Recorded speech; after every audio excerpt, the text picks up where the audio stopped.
Hello friends, welcome to my channel my little one India. मेरा नाम है महिमा। गर्भावस्था के 5वें सप्ताह में आप शुरुआती लक्षणों को देखना महसूस करने लगी होंगी, लेकिन यदि किसी कारण से आप ये महसूस नहीं कर पा रही तो चिंता की बिल्कुल भी बात नहीं।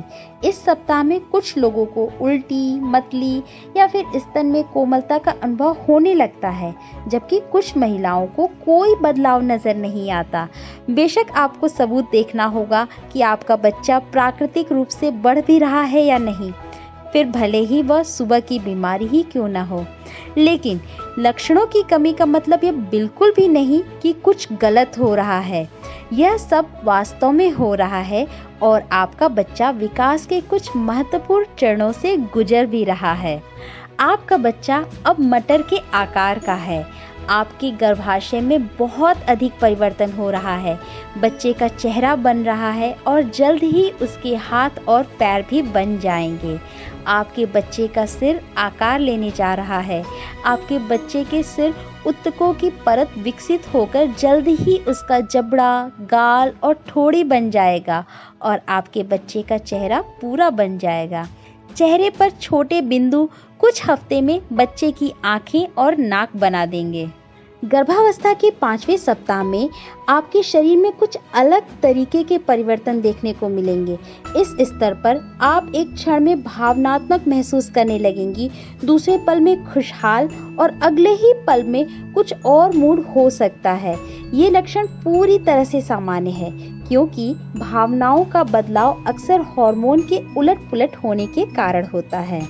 इस अवधि के दौरान यानी उर्वरक अंडे के प्रत्यारोपण के ठीक बाद आपका शरीर हार्मोन छोड़ना शुरू कर देगा, जिसे एचसीजी कहा जाता है। यह शरीर में एस्ट्रोजन और प्रोजेस्टेरोन को नियमित करेगा। एस्ट्रोजन आपके बच्चे के भ्रूण विकास, नाल विकास और आपके स्तन ग्रंथि वृद्धि के लिए जिम्मेदार होगा। यह सब आपके बच्चे के जन्म के बाद स्तनपान को प्रभावित करेगा। प्रोजेस्टेरोन आपकी गर्भावस्था में बढ़ता है और जब आप बच्चे को जन्म देते हैं तब वह रुक जाएगा। प्रोजेस्टेरोन की वजह से आपके रक्त प्रवाह में वृद्धि होती है, जिससे प्लेसेंटा का गठन होता है और बच्चे के विकास को उत्तेजित करता है। इन दो हार्मोनों के कारण आपका शरीर गर्भावस्था के कुछ लक्षणों से ग्रस्त हो सकता है, जैसे मूड स्विंग भी कहा जाता है और सुबह की बीमारी भी कहा जाता है।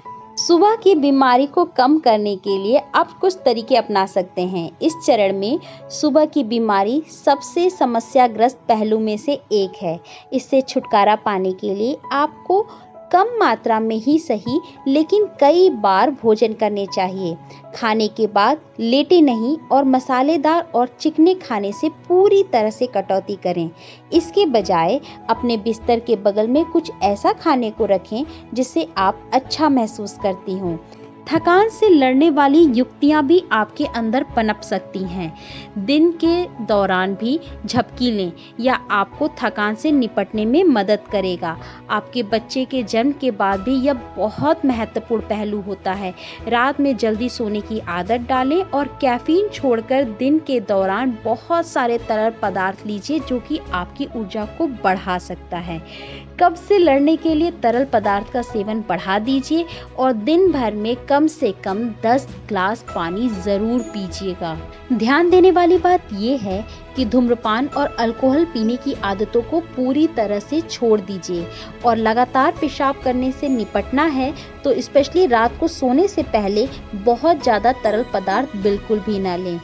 आपको अपने अंडर पैंट में भी कुछ रक्त के धब्बे दिख सकते हैं। गर्भावस्था में रक्तस्राव होना बहुत ही आम है, लेकिन ये कम होना चाहिए। अगर आपको ज़्यादा मात्रा में नज़र आ रहा है तो तुरंत डॉक्टर से संपर्क करना चाहिए। आपका एक सुझाव हमारे अगले वीडियो को और बेहतर बना सकता है, तो कमेंट करते रहिएगा। आशा करती हूँ मेरे द्वारा दी गई जानकारी आपको अच्छी लगी होगी। वीडियो पसंद आए तो इसे लाइक और शेयर करना बिल्कुल नहीं भूलेगा और चैनल पर नए हैं तो चैनल को ज़रूर सब्सक्राइब कीजिए। Thank you.